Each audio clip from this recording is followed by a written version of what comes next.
Friend, আজকে যে ব্যাপারটা নিয়ে আলোচনা করব সেটা হচ্ছে জুয়া আইন, অর্থাৎ প্রাইজ কম্পিটিশন গ্যাম্বলিং অ্যাক্ট বা গ্যাম্বলিং প্রাইজ কম্পিটিশন অ্যাক্ট। দেখো, প্রথমে যে আলোচনা করব সেটা হচ্ছে জুয়া আইনের টু টু এ ধারা, যেটা আমাদের সিলেবাসে আছে। সেটা হচ্ছে আপনার জুয়া আইনের সাধারণ আড্ডাস্থল বলতে কি বোঝা যায়।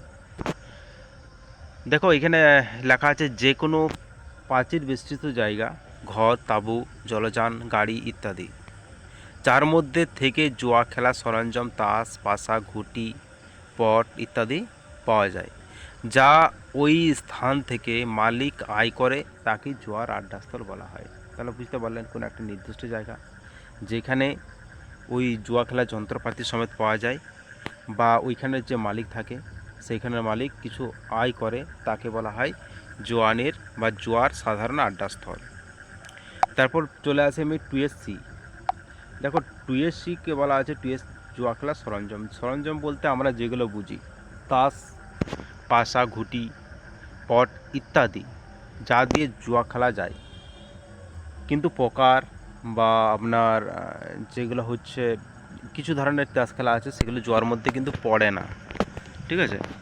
তারপরে 3 নম্বরে কী আছে, gambling and prize competition act. জুয়ার আড্ডাস্থলের মালিকের দণ্ড। কী ধরনের দণ্ড হতে পারে? যে স্থান থেকে জুয়ার সরঞ্জাম পাওয়া যায়, তাকে যদি সেই স্থানের মালিক আয় করে, তার থেকে যা দণ্ড তা হবে দণ্ডযোগ্য। দণ্ডটা কত হবে, আপনার ওই যে মোটা বইটা আছে আমাদের পুলিশের, সে বইটা দেখে নেবেন কী কী দণ্ড আছে। তাছাড়া 4 নম্বরে চলে আসছি। 4 নম্বরে কী আছে, জুয়ার আড্ডাস্থলে যদি কেউ থাকলে তাকে গ্রেপ্তার করা যায়।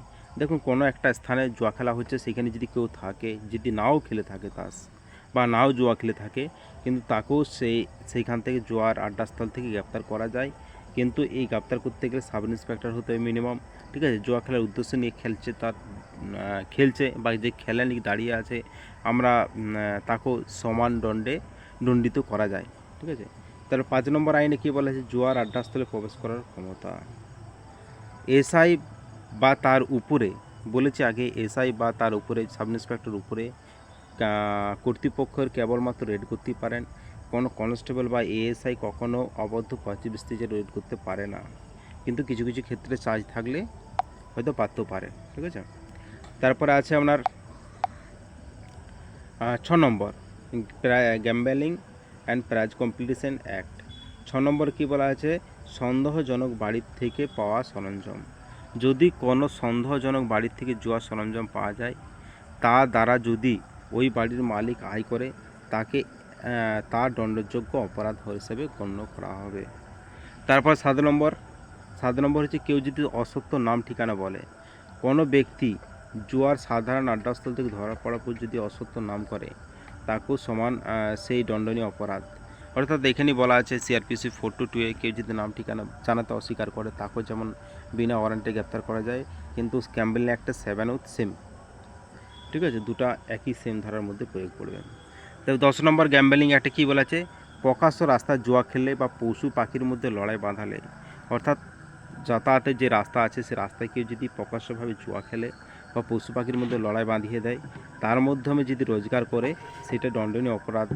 এখানে বিনা পরোয়ানায় গ্রেপ্তার করা যায়, ঠিক আছে। আর 11 নম্বর কী আছে, জুয়া খেলার উদ্দেশ্যে মাইক অর্থাৎ রিবলেটের সাহায্যে যদি প্রচার কেউ করে।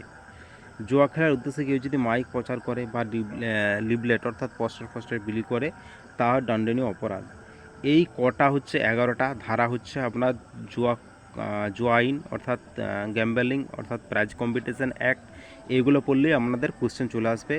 এই কটা পড়ে নেবেন, ঠিক আছে। তার সঙ্গে বিস্তারিত পড়ার জন্য আপনাকে পড়তে হবে ওই পুলিশের মোটা বইটা। বাকি যে আছে মাইনর একটা আর কিছু কিছু আছে, সেগুলো আমাদের পরে বলবো। তারপর সোশ্যাল ভ্যালু ওয়ারনেস, তারপর আপনার কীভাবে কী বলে রিপোর্ট রাইটিং হয়, সেই নিয়ে ক্লাস নিয়ে আসবো। আর ইংলিশ ভার্সনটা আমি পরে নিয়ে আসবো, যেহেতু এখন সময় নেই, তাও চেষ্টা করব। Thank you so much for watching my video.